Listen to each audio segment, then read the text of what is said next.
గద్దరన్న కూతురు కూడా లైన్లో వస్తున్నారు. లైన్లో ఉన్నారా పీసీఆర్? ఎస్, గద్దరన్న కూతురు వెన్నెల. వెన్నెలక్క, నమస్తే వెన్నెలక్క. అన్నయ్య నమస్తే అన్నయ్య. నమస్తే అన్నయ్య. నమస్తే. ఇగో ఇప్పుడే మీ గురించే మాట్లాడుతున్నా. మన నర్సన్న ఉన్నారు, ఆ అక్క అక్క ఎమ్మెల్యేగా పోటీ చేసింది, సో పాట పాడినట్టున్నారు. ఎట్లా అక్క, ఇప్పుడు నర్సన్న మీ దగ్గర ప్రచారం కూడా చేశారు. నర్సన్న గురించి ఏం చెప్తారు చెప్పండి ఒకసారి. నర్సన్న నాకు నర్సన్న కంటే ముందు నల్గొండ గద్దరన్ననే తెలుసు. ఎప్పుడైతే నల్గొండ గద్దర అని పేరు వచ్చిందో ఎవరబ్బా ఈ గద్దరన్న, నాన్న పేరు పెట్టుకున్నారు అనుకొని కొంచెం ఫస్ట్ కోపం వచ్చింది. తర్వాత ఎప్పుడైతే అన్న పాటలు విన్నామో అబ్బా చాలా బాగుంది, నాన్న పేరుని తీసుకొని పోతుండే నల్గొండ గద్దరన్న అని చాలా బాగుంది అనిపించింది. ఇంకా ముందుకొచ్చి పర్సనల్ గా ఎప్పుడైతే నర్సన్నని కలిసినామో చాలా ఆనందంగా అనిపించింది. తండ్రి తర్వాత నాకు ఒక ఆత్మీయ అన్నలాగా అనిపించింది. ఆయన గొప్పవాడి కాడానికి కారణం ఏంటంటే ఆయన మనసు, ఆయన వ్యక్తిత్వం. ఆయన మనసు వ్యక్తిత్వమే పాట రూపంగా ముందుకు వచ్చినది. అందుకే నా ప్రియమైన అన్నయ్య నల్గొండ గద్దరన్న.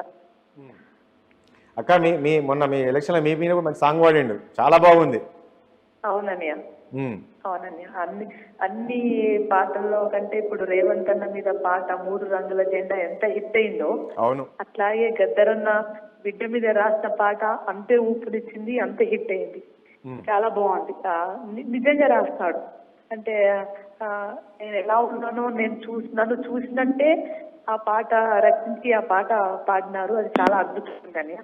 అవును, ఈ మూడు రంగుల జెండా మీరు అన్నట్లు అసలు మామూలు హిట్ కాలేదక్క. ఏం చెప్తారు చెప్పండి ఈ మూడు రంగుల జెండా పైన మీ అభిప్రాయం? మూడు రంగులు ఒక జెండా గురించి అంటే మనం జనగణమన పాడినప్పుడు మనకు ఒక జెండా మీద మర్యాద విలువ ఎలా వస్తుందో అట్లాగే మూడు రంగుల జెండా అనే ఆ పాట ఎత్తుకొని గుండెల మీద ఎత్తుకొని పోమన్నారు. సో ఆ గుండెల మీద ఎత్తుకొనే పోవడం కాదు, ప్రతి ఒక్క పెద్దవాళ్ళకి ఆ గుండెల్లో పాతుకుపోయింది జెండా. అంటే ఆ జెండా విలువ, ఆ జెండాని ఎత్తుకున్న మనిషి విలువని పెంచేసింది ఆ పాట. చాలా చాలా ఊపడం కాదు, మనిషిని ఆలోచింపచేసి మనిషి మనసుని కదిలించింది అని నేను అనుకుంటున్నాను అన్నయ్య. ఒకసారి నర్సన్న ఉన్నాడు, మాట్లాడాను ఒకసారి. నర్సన్న అక్కతో మాట్లాడు. అక్క అన్నయ్య నమస్తే అన్నయ్య. నమస్తే తల్లి, బాగున్నా తల్లి. మీకు కూడా మంచి మనసురా. మీరు మాట్లాడుతుంటే నాకు ఇప్పుడు నేను వింటున్నా, మీరు మాట్లాడే మాట కానీ మీ డైలాగ్ ఏ డిస్కస్ కూడా గద్దరన్న స్టైల్ అంతే, గద్దరన్న మాట్లాడుతున్నట్టుగానే ఉంది మాకైతే. అంటే ఏదైనా విషయము చెప్తున్నప్పుడు, ఒకరితో మాట్లాడుతున్నప్పుడు గద్దరన్న డైలాగ్ డెలివరీ సేమ్ వెన్నెల మాదిరే ఉంటుంది. నాకు చాలా సంతోషం నాన్న, ఈరోజు మీరు లైన్లోకి రావడం రా. మీరు కూడా మంచి మనస్సు. మీరు సరే చిన్న ఇప్పుడు హైదరాబాద్ టౌన్లో జరిగిన పరిస్థితులను బట్టి మీరు కొంచెం ఓటంపాలయ్యారేమో నాన్న, కానీ మీరు ఎప్పుడు ధైర్యంగా ఉండు.